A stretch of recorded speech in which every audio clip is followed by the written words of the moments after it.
Welcome to this episode of The People Dividend. I'm your host, Mike Horn, and I am absolutely delighted to have in our virtual studio today Eileen McDargh. She is the CEO, and that stands for Chief Energy Officer of the Resiliency Group. Let me say a little bit about Eileen. She's had a fascinating and storied career helping organizations, helping individuals transform their businesses and their lives through conversations that matter in connections that count. She's known as a master facilitator. She's an award-winning author and an internationally recognized keynoter and executive coach. I've been thrilled with reading her eighth book, Burnout to Breakthrough, Building Resilience to Refuel, Recharge, and Reclaim What Matters, published by Barrett Kohler. And we'll have a chance to dive into all of those concepts that are so important to everyone in our audience, those of you leading HR teams, those of you consulting to others. These topics, burnout to breakthrough, resiliency, so important. But how does Eileen do all this? How does Eileen McDargh do all of this? She brings business know-how. She brings life experience. She brings consulting, her experience consulting to national and international organizations, from global pharma to the U.S. Armed Forces, from healthcare to religious associations and institutions.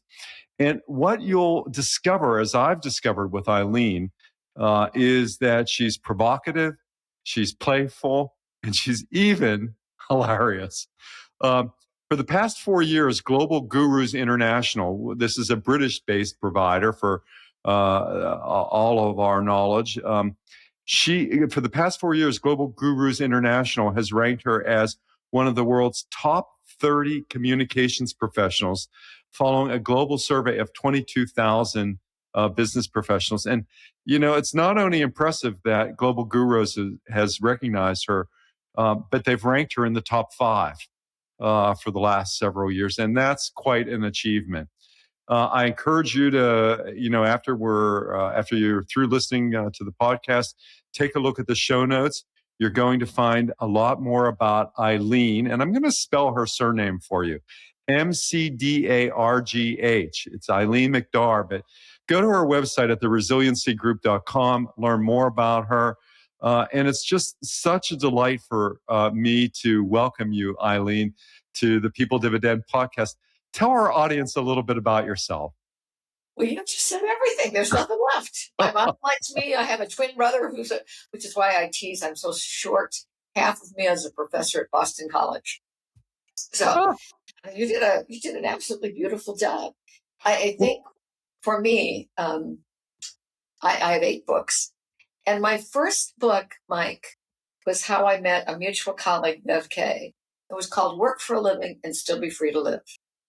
And it was because I left a corporate job and I thought, if I write another press release, I'm going to throw up. And that started me on a search. And I was putting together a program and I was sitting with a group, and one of the activities was to pull an ad out. They gave us a bunch of magazines, and it said, "Work for a living and still be free to live." And the guy sitting next to me said, "Well, that's a good title for a book." I said, "Yeah, and it's the book I'm going to write." And that started me, Mike, on this journey is how do we put together the work that we do and the life that we lead so that it is a congruent whole. And that search has never stopped. It's gone in different alleys, and certainly actually the notion of resilience came about in 9/11 when I watched Us as a Nation. How did we recover from something we've never had? And I realized, as I study more and more, I become more and more refined about what this whole thing is how do we have a life of wholeness, integrity, courage, and compassion. That's so important, Eileen. And as I, reflect on my clients, and I wonder about your experience, most of my clients are in some form of transition. Mm-hmm. And many of them, whether they're in the C-suite or they're an aspiring executive, they worry. And they worry about how they bring more of who they are to what they do. And they're, maybe worried about the next job. I mean, oftentimes they end up in coaching because they're challenged by a certain set of current circumstances. And what I often think about, you reminded me of it, is this is not about a job, but it's about directing the significance of your life, the significance of your career. And let's work on that, as opposed to, in addition to the immediate problems that are in front of you. So, how did you go from sort of that first book to book 8? Tell me about the journey there. Well, first off, Mike, I write books for me. So what I need to learn, I end up writing about. So all of them, it's whatever's the experience, it's the insight. One of my books is called Gifts from the Mountain, Simple Truths for Life's Complexities. And that came, well, first off, I believe metaphor is a great teacher. Every wonderful teacher always speaks in metaphor. Well, where this came up was that I was on a backpacking trip with my husband. We had never gone with just the two of us. We'd always had our very strong daughter. We got lost. It was scary. And I thought, I have to figure out why I'm doing this or I'm going to kill him. Yeah, right. So this sounds crazy. But I had a little notebook and I started writing things and said, what does this teach me? What does this teach me? And out of that came Gifts from the Mountain, which actually Barrett Kohler also published. It won a Ben Franklin Gold Award. And so how does this happen is I say, I need to understand. And writing allows me to get out of my head and onto paper and go, oh, that's what that's about. It invites me to talk to people that I normally wouldn't talk to because I can say, you have some insights. Would you talk to me about this? So interesting. I was out with my hiking group. As most of my listeners know, I mean, I'm a Southern Californian. I live out in the desert. And I was out hiking on Monday with my group, and I was alongside someone who had a very successful career as a securities lawyer. And he talked about the experience of being lost one time. And it must be, it's frightening, isn't it? I mean, as you described that Gifts from the Mountain, it had to be a very frightening experience. Well, it was, first of all, because I'm not a big, I mean, we backpack a lot. We haven't anymore in recent years. But I can only carry so much weight on my back. When you lose the trail in the high Sierras, as you probably know, and Bill is the guy that would look at the John Muir Trail went that way. He said, I can't believe someone didn't go that way. There had been heavy snows. So we lost the trail. There were no switchbacks. We're climbing over rocks.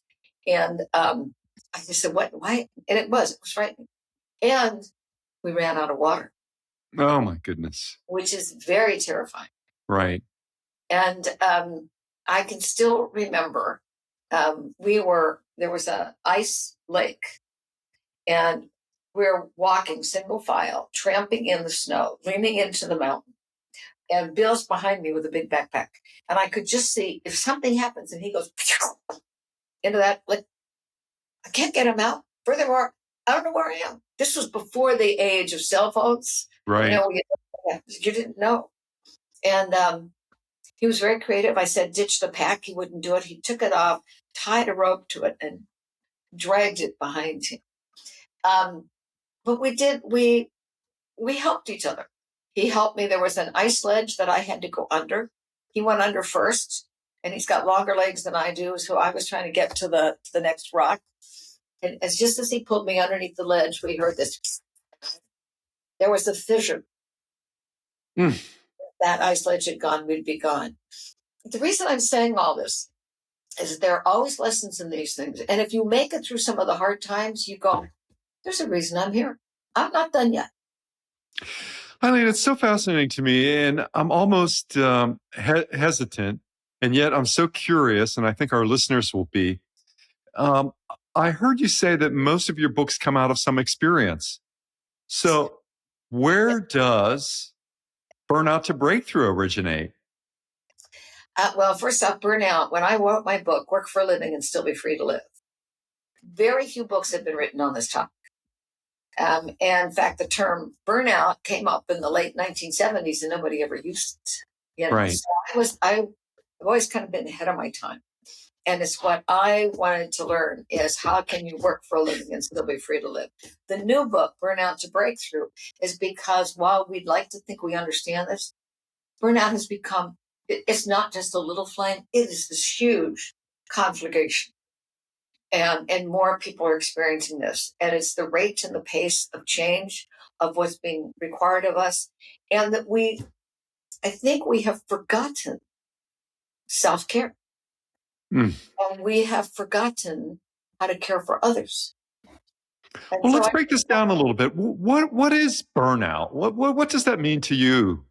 Well, if I use the words of the gentleman who coined it, it is to extend oneself mentally, physically, emotionally beyond boundaries that you can have, so that you end up depleted at the end of the day. So to excessively strive for some kind of outcome, yours or somebody else, without regard to the cost that will take. So there is this notion of striving.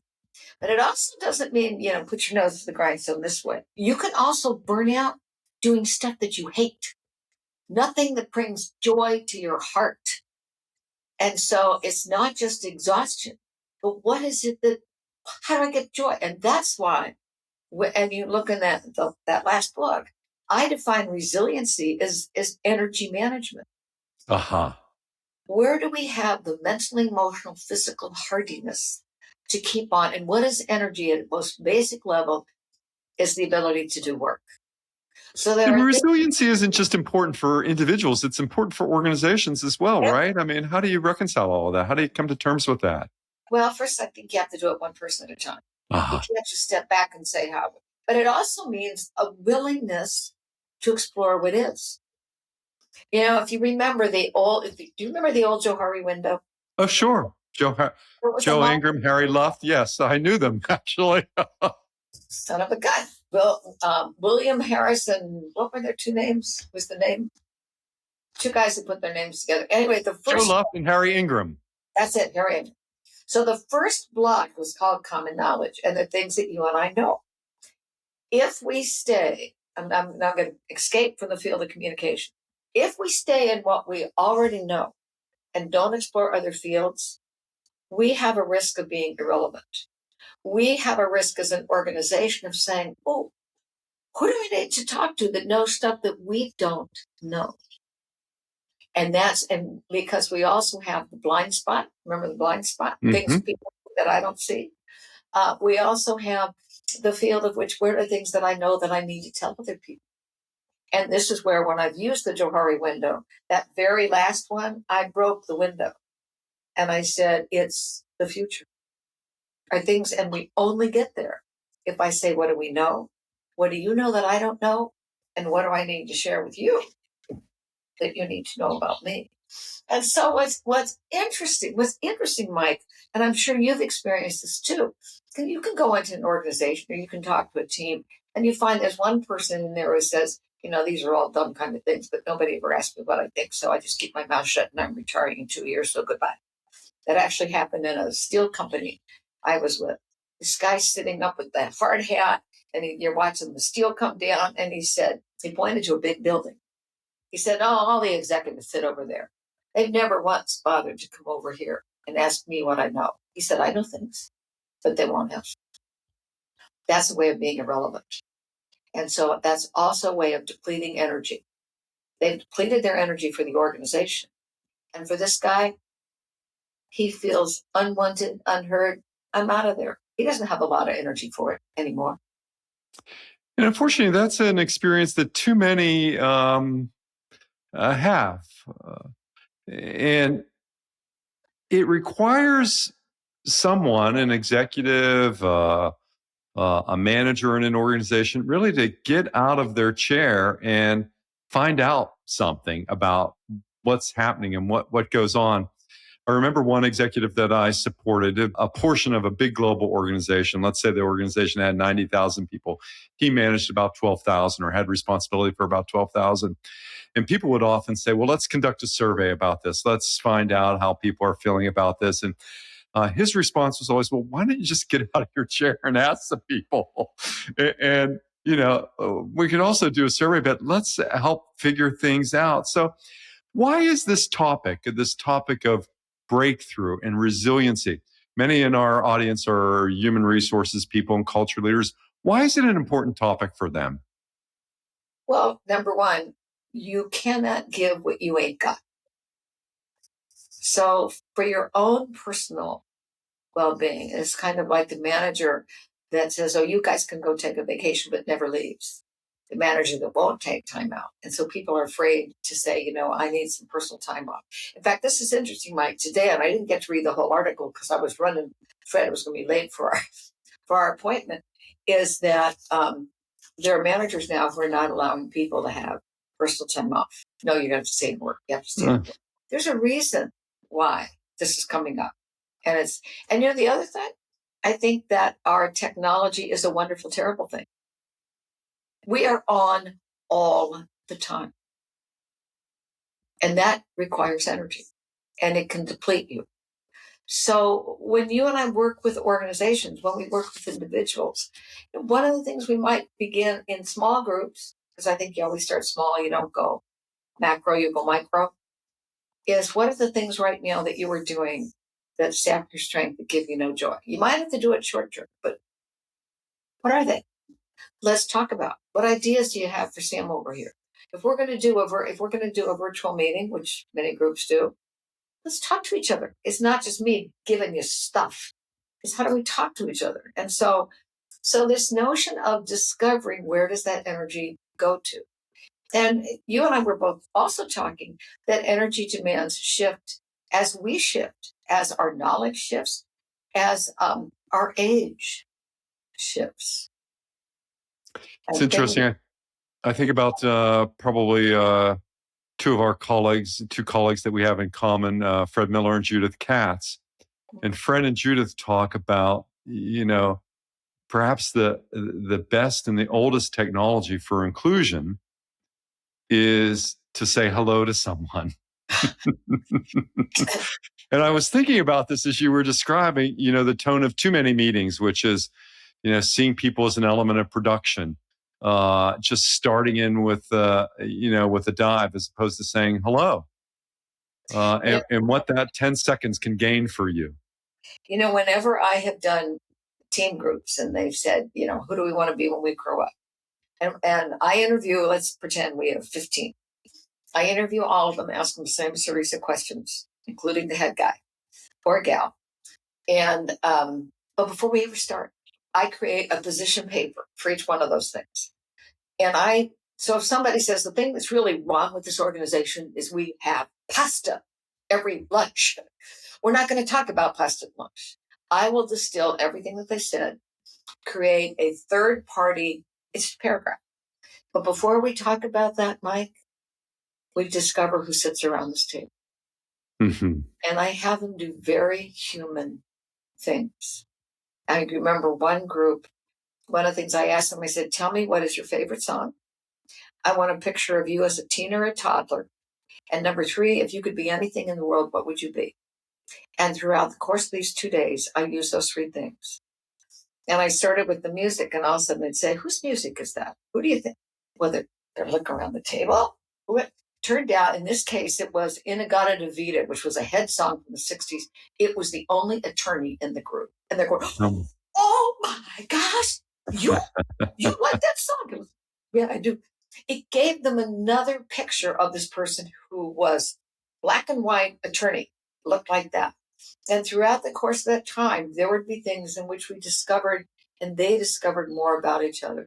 We looked at what are your communication patterns and what are the things that when you do this, it cuts other people off before we ever talk about what issues are. And once we open that, the conversation around what do we need to do shifts so much. So important, Eileen McDargh. And Eileen, you refer to yourself as the Chief Energy Officer of the Resiliency Group, which our readers can find out more about in the show notes and visit at theresiliencygroup.com. But why the Chief Energy Officer? Well, why not? Seriously, Mike, you're CEOs. I don't want to be a chief executive officer. I want to be the chief energy officer. How can I help you reclaim some of that stuff that gives you joy and moves you forward? And what is it I do for myself? Which is why I'm so thrilled to be with you, because having this conversation with someone who is bright, intelligent, and fun, that gives me energy. Yes, That's I am great. an energy officer, and I want to find out ways in which I can help my customers, my clients, my audiences find ways that allow them to tap into what is the best of them, or how do they begin to move forward. Because ultimately, resiliency is also not about bouncing back, which is what the dictionary tells us. That's Right. fine, but not for human beings. As the world of work has evolved, Eileen McDargh, and more people are working remotely, more people are working, as you described, longer days. Uh, um, what's changed? Has anything changed with our ideas and notions of resiliency? Well, I'm going to push back again. If I were standing in front of a group, I don't care whether it's 100 or 15,000, and I'd say, shout out what resiliency means. Inevitably, what I do here is that word bounce back, that I have to get rid of whatever it means so I can go back. And that's why I keep saying, no, no, no, no. You are different today than you were yesterday, than you were a year ago. So we don't want to go back. We want to grow forward. So what is it that will help us growing forward? Big ways, small ways. What is it right now that you are doing that depletes your energy? How can you either adapt it, adopt it, or say, I'll take care of this, but it doesn't have to last for the rest of my life. And there are people who sap our energy. I need to limit my amount of time with them. And they not only are in the workplace, they're at home. They're the in-laws. It could be the kids. Doesn't mean I get rid of them. It means I just watch how much time I spend with them. So that's why when I say, I'm chief energy officer and what has changed, I think we're becoming not only more aware, but less willing to settle for what was. So important to have that concept about bringing more of who you are to what you do. It really does go back to your origin story in your first book about um, work for a living and still be able to live.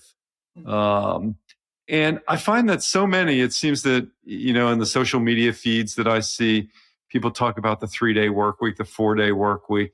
4-day work week is on the horizon in the United States. I think it's on the horizon.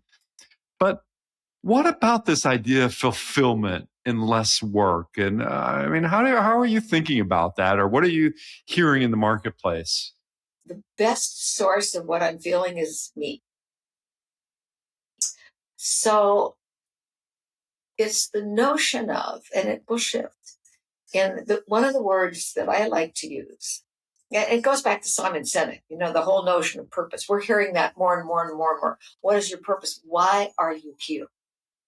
And it's not for the almighty billable dollar. I am not here to make my spreadsheet look good. What is it that I do? Why am I here? How do I show up? What can you count on me for? And so I can take groups, individuals through a very simple assessment that says why, how, and what. What's your operating system? And when I can connect with that, as well as connect with some core values, now I'm on purpose. And that can also change as your life grows and changes. I have a friend right now. We were supposed to have a conference call. Her mother just got admitted to hospice. We're not going to have a conference call. What changed for her was the context. So we have to be sensitive of what the context is. And the boomers, we're still the biggest part of the population going forward. And so how do we honor that, as well as the younger generation that's coming up? And I think that's another thing is, again, what brings you, this is a crazy question, but what brings you to joy? What brings you to joy? It's awesome to be in conversation with Eileen McDargh. And as we wrap up in our last minute or so, if you were to offer some guidance, Eileen McDargh, to those in the listening audience, people and culture leaders, HR professionals, other organizational leaders, what piece of advice or guidance would you offer in directing people to find their joy? Number one is listen. Mm. But it's listen inside. And when I say listen, I am a big believer that if we keep it in our head, we can't really listen to it. When I begin to write, I would write, 5 things that I think are qualities that I bring. And I say, okay, what's the next one? And how is it that that's showing up? Who's important to me? Every day I start every day, Mike, with 20 minutes of silence. And I write what I'm grateful for. When you start with what you're grateful for, what would happen if you started every meeting with just going on, what are you grateful for today? What are you grateful for today? The tone of the meeting would shift a whole lot if we really paid attention to it. So I think this notion of fulfillment and finding what you have, and by the way, it's a lifelong process. What a great way to end our conversation. What are you grateful for? Eileen McDargh, the CEO, the Chief Energy Officer of the Resiliency Group, find her at theresiliencygroup.com. It's just been an absolute delight. Please get any one of her 8 books, but this Burnout to Breakthrough, Building Resilience to Refuel, Recharge, and Reclaim is a gem. Eileen McDargh, thank you so much. It's been great to be in conversation with you today. Thank you, Mike. My joy. Thank you.